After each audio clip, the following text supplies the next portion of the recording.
आदरणीय बंधू आणि भगिनींनो, बाबू आयटम प्रकाशनाच्या वतीने आणि बाबू आयटम यांच्याच वतीनं आयोजित केलेल्या आजच्या या कार्यक्रमाचं मुख्य आकर्षण म्हणजे नागपूरचे आमचे ज्येष्ठ सहकारी डॉक्टर राम मुळे यांनी 75व्या वर्षी केलेल्या काव्यलेखनाचं कौतुक करणं आणि सृजनच्या प्रोत्साहनाने आज त्यांचा कविता संग्रह कोरोना व इतर कविता याचं प्रकाशन होत आहे. या प्रकाशनाच्या निमित्ताने व्यासपीठावर असलेली म्हणजे डिजिटली या कविता संग्रहाच्या प्रकाशक प्रसिद्ध कवयित्री प्राध्यापिका डॉक्टर पद्मरेखा धनकर या कविता संग्रहावर रसिक भाष्य करणाऱ्या श्रीमती संध्या विरमलवार, या कविता संग्रहाचे कवी डॉक्टर राम मुळे, सृजनचे श्री आशिष देव, ज्यांनी या पुस्तकाला सातत्याने कवीला सातत्याने पाठिंबा देत याला सुंदर कविता संग्रहाच्या रूपात वाचकांपर्यंत पोहोचवण्याचं काम केलं ते श्री आशिष देव आणि त्यांचे सगळे सहकारी रसिक मित्र डॉक्टर राम मुळे यांचे सर्व हितचिंतक आप्तेष्ट बंधूंनो, नुकतंच प्रसिद्ध कवयित्री प्राध्यापिका डॉक्टर पद्मरेखा धनकर यांच्या हस्ते या कविता संग्रहाचं प्रकाशन झालं आहे. या प्रकाशनाच्या निमित्ताने डॉक्टर राम मुळे यांनी कवी कुळामध्ये प्रवेश घेतला आहे. त्यांच्या या प्रवेशाचं मी स्वागत करतो आणि त्यांचं मनपूर्वक अभिनंदन करतो. मित्रहो, त्यांनी वीज निर्मितीच्या क्षेत्रात दीर्घकाळ आपली सेवा दिली आहे. तसेच ते ज्योतिषी क्षेत्रातही पारंगत आहे. मी आपल्याला हे सांगू इच्छितो की वीज निर्मितीच्या क्षेत्रात जेही मंडळी कार्य करतात त्यांना हे ठाऊक आहे की जी मंडळी अशा दिवस रात्र त्या क्षेत्रात काम करतात त्यांना भविष्यामध्ये डोकावत विजेची मागणी किती आहे हे जाणून घेत वीज उत्पादनाचे कौशल्याने नियोजन करावं लागते. त्यामुळे सातत्याने भविष्यात डोकावण्याचा त्यांचा एक स्वभाव बनलेला असतो. तसेच ते ज्योतिषी क्षेत्रातही पारंगत आहे आणि ज्योतिष्य शास्त्राचं क्षेत्रच हे आहे की ते सतत भविष्याचाच विचार करतं. त्यामुळे स्वाभाविकच डॉक्टर राम मुळे म्हणजे कवीचा छंदच मुळात भविष्यात रममाण होण्याचा आहे. त्यामुळे कोरोनाचं झालेलं आक्रमण, झालेल्या मानवी चुका, माणसाच्या मनात निर्माण झालेलं भय,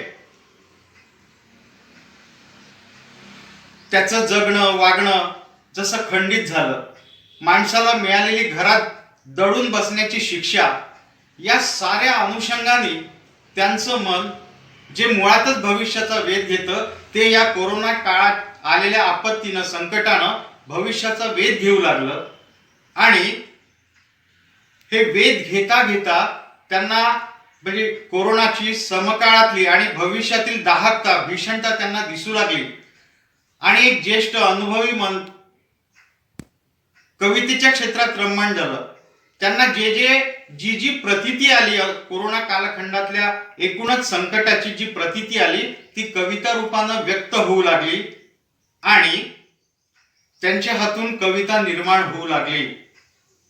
आणि ही कविता कशी निर्माण होऊ लागली तर विविध रंगी निर्माण होऊ लागली, वेगवेगळ्या विषयांच्या अनुषंगाने निर्माण होऊ लागली. मला तसं वाटतं की या निमित्ताने कोरोना काळाकडे पाहण्याचा एक दृष्टिकोनच त्यांनी इतरांना दिला, समाजाला दिला आणि यातली भीषणता भेसूरता कुरूपता दाखवत त्याच्याकडे कसं बघावं आणि त्याच्यासोबत कसं जगावं याचा एक चांगला पायंडाच त्यांनी या कविताच्या माध्यमातून घडवून दिला. मुळातच म्हणजे समाजाला जागवण्याचाच हा प्रयत्न होता असं मला वाटतं. हा प्रयत्न त्यांनी त्यांची जी काही शक्ती असेल त्या पद्धतीने त्यांनी केला, पण प्रयत्न केला हा महत्वाचा भाग. म्हणूनच असं म्हणावंसं वाटतं की कोरोना काळानं थांबलेल्या आयुष्याला संवेदनशील मनानं मानसिक पातळीवर दिलेली एक सकारात्मक चालना, असेच या कविता संग्रहाचं मी वर्णन करेन. मित्रहो, त्यांचं वय 75 वर्षाचं आहे. ते आपल्या मनोगतात असं म्हणतात की लॉकडाऊनच्या काळात इतका वेळ मिळाला की सगळे जुने छंद नकळत वर येऊ लागले. मला सांगायचं हे आहे, याचा अर्थच मुळात या इतक्या दीर्घ काळातल्या आयुष्यामध्ये कविता त्यांच्या मनामध्ये रुजलीच होती, ती त्यांच्या सोबत होती. पण एक असा क्षण आला, कुठेतरी अशी ती वाट उजळल्या गेली आणि कवितेचा प्रवाह त्यांचा सुरू झाला. मित्रहो, असंही म्हटलं जातं की कवीचं मन चिरतरुण असतं. डॉक्टर राम मोळे यांनी 75व्या वर्षी कविता लिहून कवीचं मन चिरतरुण असते या विधानाची सत्यता सिद्ध करून दाखवली आहे, असं मला म्हणावंसं वाटतं. मित्रहो, कवीच्या व्यक्तिमत्वाचा उत्कट आविष्कार हा काव्यात होत असतो. 75 वर्षाचं आयुष्य जेव्हा माणसाला मिळतं आणि तो जगत असतो, त्या काळात विविध संकटांनी, विविध अनुभवांनी त्याचं व्यक्तिमत्व समृद्ध होत असतं. कुठल्याही संकटाचं वेध घेण्याचं, त्याविषयी मार्गदर्शन करण्याचं एक सामर्थ्यच अशा व्यक्तीला साध्य झालं असतं. बाबा आमटे म्हणायचे की ज्येष्ठ व्यक्ती म्हणजे अनुभवाची बँक आहे आणि त्यांना इतर संकटाचं जसं सूचन लवकर मिळतं, तसंच मिळालेल्या ज्ञानाच्या आधारे समाजाला मार्गदर्शन करण्याचाही अधिकार त्यांना प्राप्त होतो, किंबहुना त्यांचं ते कर्तव्यच असतं. त्यामुळे कोरोना काळानं निर्माण केलेलं संकट, कोरोना काळानं बदललेली परिस्थिती, सामाजिक जीवनात झालेले बदल, प्रत्येक व्यक्तीच्या आयुष्यात आलेले बदल, घरात झालेले बदल, बाहेर झालेले बदल, या साऱ्या बदलांविषयीचं वेध घेण्याचं सामर्थ्य त्यांच्याजवळ होतंच आणि याविषयीची एक सजगता त्यांनी समाजाला देण्याचा प्रयत्न केला. आणि या कवितांमध्ये असे विविध रंग उमटले. या कवितांमध्ये मानवतावादावरचं भाष्य आहे. या कवितेमध्ये भोगवादाने जीवनाचा स्तर खालावला आहे याचं दुःख आहे. आम्ही सतत म्हणत राहिलो की पर्यावरणाविषयी जाणीव जागृती करत राहिलो, पर्यावरण सांभाळायला पाहिजे, जगासाठी ते आवश्यक आहे असं आम्ही म्हणत राहिलो. पण त्यांनी एका कवितेत मांडलं आहे की एका छोट्या विषाणूनं पर्यावरण बदलवलं, याचा एक असा अचंबाही त्यातून अधोरेखित केलेला आहे. त्यांनी या सगळ्या कवितातून कोरोना माध्यमातून अनुभवानं संपन्न झालेल्या व्यक्तीनं या सगळ्या बदलत्या सामाजिक वातावरणाचा विचार करत वेध घे या कविता मांडल्या आहेत, वाचकांपर्यंत पोहोचवण्याचा प्रयत्न केला आहे. त्यामुळे या कवितेत प्रामुख्यानं विषय हा कोरोना असला तरी कोरोनाच्या अनुषंगाने विविध मतं, जीवनाचं अधिष्ठान कायम ठेवीत मांडण्याचा प्रयत्न झाला आहे. या सगळ्या कवितातून वेगवेगळी जी स्वरूपं दिसतात ती बऱ्याच अंशी इतक्या विविधतेने येते की त्याबद्दल एक निश्चित आनंद मानावासा वाटतो. आनंदच वाटतोय मला. या कवितेमध्ये मानवतावाद डोकावतो. या कवितांमध्ये जंगल कापल्याचं दुःख येतं, भोगवादाने जीवनाचा स्तर खालावला याचं दुःख येतं. इथे कवी स्वदेशीचा पुरस्कार करतो. इथे कवी आईबापांचं मृत्यूनंतरचं कलेवर स्वीकारायला तयार होत नसल्याचं दुःख कवी व्यक्त करतो. या कवितेमध्ये ये करोना वो करोना हे तर मी लहानपणापासून ऐकतच आलो आहे म्हणत सामाजिक दोषांच्या संदर्भातली व्यथा व्यक्त करतो. या कवितातून कवी कोरोना काळ म्हणजे आत्मज्ञानाचे पर्व आहे असं सुचवतो आणि त्याच वेळेस भारतीय संस्कृतीने रुजवलेल्या सवयींना कोरोना काळात कशा पद्धतीने पुन्हा उजाळा मिळतो आहे याचंही सूचन करतो. कवी इतक्या विविधांगाने व्यक्त होत असतो आणि यासोबतच त्याची कविता काही ठिकाणी विनोदी अंगाने पण प्रस्तुत होत जाते. घरातल्या बदललेल्या संवादावरची एक सुंदर कविता आहे. त्यातला विनोद खूप चांगला आहे. पृथ्वीवरची परिस्थिती बघायला निघालेले विठ्ठल रुक्माई यांचा संवाद सुद्धा तितकाच हृदय आणि विनोदी झाला आहे. तर ऑनलाईन क्लास ही सुद्धा अशीच विनोदी पद्धतीची कविता आहे. आणि या काळामध्ये त्यांना एक स्वप्न पडलं. या स्वप्नामध्ये पृथ्वीवरचा कोरोना निघून गेला आहे, जग सुरळीत झालं आहे, जग नॉर्मल झालं आहे, माणसं पूर्वीसारखं जीवन जगू लागलंय अशा पद्धतीचं स्वप्न त्यांना पहाटेला पडलं होतं. आणि या पहाटेला पडलेल्या स्वप्नाचा दाखला देत ते म्हणतात, ते आशावाद व्यक्त करतात की खरोखर पहाटेला पडलेली स्वप्न खरी होते असं म्हणतात. त्या पद्धतीने माझं हे स्वप्नही खरं हो आणि जग पुन्हा नॉर्मल हो, जग सुरळीत चालो, प्रत्येकाच्या आयुष्यामध्ये आनंदाचा फुलोरा फुलो अशा पद्धतीचं आशावादही ते व्यक्त करतात.